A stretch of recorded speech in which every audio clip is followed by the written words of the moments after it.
Komentátor Eduard Chmelár zostal úplne zhrozený z najnovších počinov ukrajinského režimu. Niečo tak ohavné sa naposledy dialo, keď nacisti pálili knihy. Vysvetľuje Chmelár, podľa ktorého si týmto navyše Ukrajinci strieľajú do kolena. Ak nechcete, aby vám ďalšie zaujímavé video ušlo, odoberajte kanál Politika Online.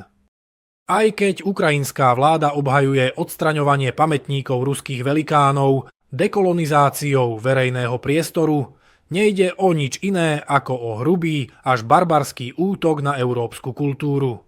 Veď kto by búral pomníky Goetheho, Beethovena či Thomasa Manna iba preto, že ich národ sa dopustil nacistických zločinov.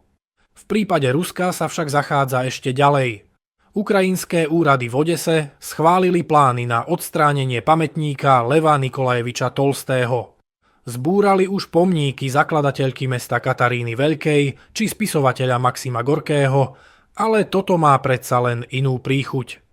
Tolstoj bol totiž takmer celý svoj aktívny život nekompromisným odporcom ruského cárskeho režimu, za čo ho pravoslávna cirkev v roku 1901 exkomunikovala. Napriek tomu na Ukrajine likvidujú akúkoľvek spomienku na Tolstého, rúcajú jeho sochy, premenúvajú ulice a námestia pomenované po ňom, jeho diela boli stiahnuté z učebných osnov a jeho knihy vyradené z knižníc. Chorý barbarský režim.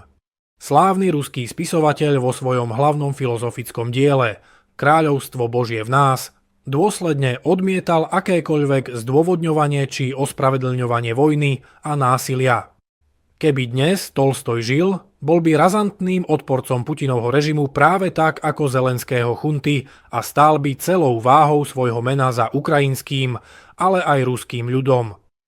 Napokon pacifistom sa stal práve po svojej osobnej skúsenosti priameho účastníka Krymskej vojny.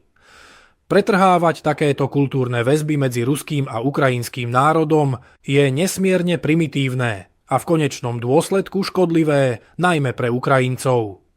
Existuje jedno hlúpe nacionalistické heslo, ktoré používajú aj nacionalisti na Slovensku. Cudzie nechceme, svoje si nedáme. Ale to je veľmi primitívna stratégia prežitia. Všetky veľké kultúry rástli na absorbovaní cudzích prvkov.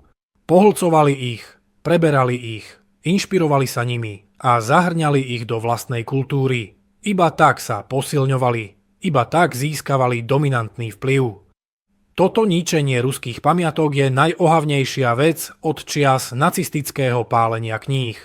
Príde čas, keď budúce ukrajinské generácie pochopia, ako nesmierne sa týmto antiruským vyčíňaním ochudobnili.